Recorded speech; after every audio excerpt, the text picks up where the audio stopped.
Sit back and relax dahil sagot namin ang good news. Magandang gabi, ako po si Vicky Morales. Kung ang mga alagang aso ay tinuturing na pamilya, Good girl! Thank you so much! aba, hindi rin naman magpapatalo ang paboritong anak ni tatay. Ang kanyang manok.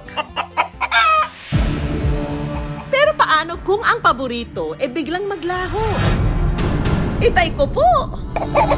Yan ang naging problema ng mag-asawang Jomar at Heidi mula sa San Pablo, Isabela. Nagising na lang daw kasi siya isang umaga na naglahong parang bula ang kanyang alaga.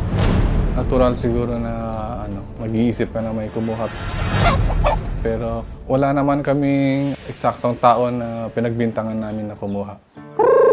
Ang manok daw kasi na nawawala, itinuring na raw nilang parang totoong anak. Ako po madalas ang nagpapakain ng mga manok namin kasi parang pamilya na rin namin sila.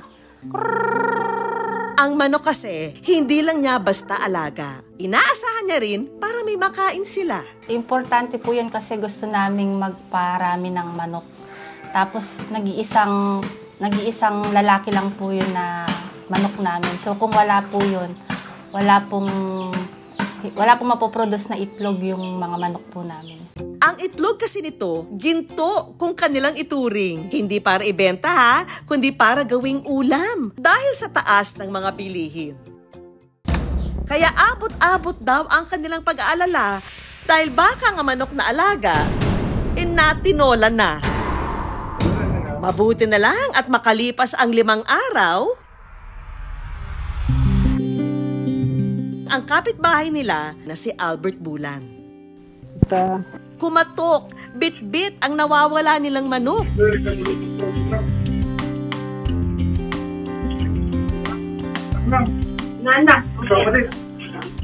Nung binalik, nagulat kami kasi 5 days nawawala yung manok namin. Sa social media, ipinost ng asawa ni Jomar na si Heidi ang good news. Kaya naman para makabawi sa kapitbahay, nagbahagi ang mag-asawa ng kape, biskwit at mga delata. Tuwang-tuwa po kami kasi akala namin natinola na. Binalik naman sa amin ni tatay. Thank you! Ang mag-asawa, dumanas din daw ng hirap. Lumuwas po kami ng Maynila para makipagsapalaran kasi mahirap po yung buhay dito. Pero doon po sa Maynila, sumasahod lang siya ng below minimum. Eto po, Mami, set 260. Todo raw ang pagsisikap nila. Parang 4 na anak, hindi na makaranas ng ganitong hirap. Kasi nagdadalang taon na ako dati sa panganay namin.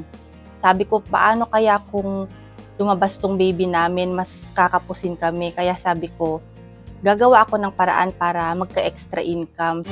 Dahil sa pagsusumikap, nakaipon ang mag-asawa mula sa pagmamaruya. Lumago naman siya ng lumago hanggang sa may kapital na ako. Sabi ko, magtitinda naman ako ng mga frozen, mga tusino, longganisa. At di nagtagal, nakapagpatayo ng sarili nilang negosyo.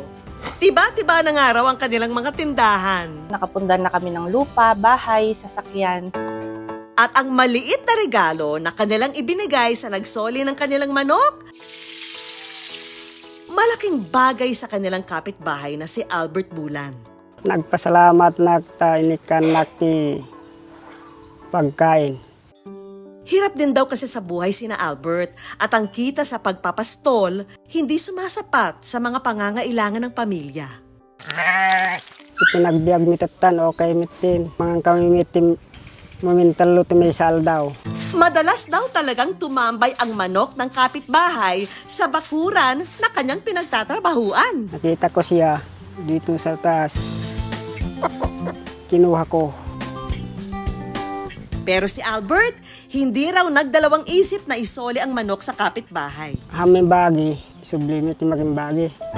Laking pasasalamat naman ni na Jomar at Heidi kay Albert. Kaya naman para makabawi sa gininto ang puso ng kapitbahay, may inihandang sorpresa ang mag-asawa.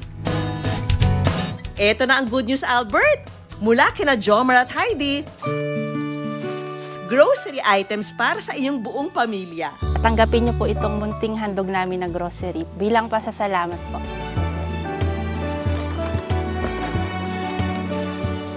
Salamat, Identity. Sabi nga nila, anumang kabutihan ang idulot mo, tiyak babalik at babalik sa'yo.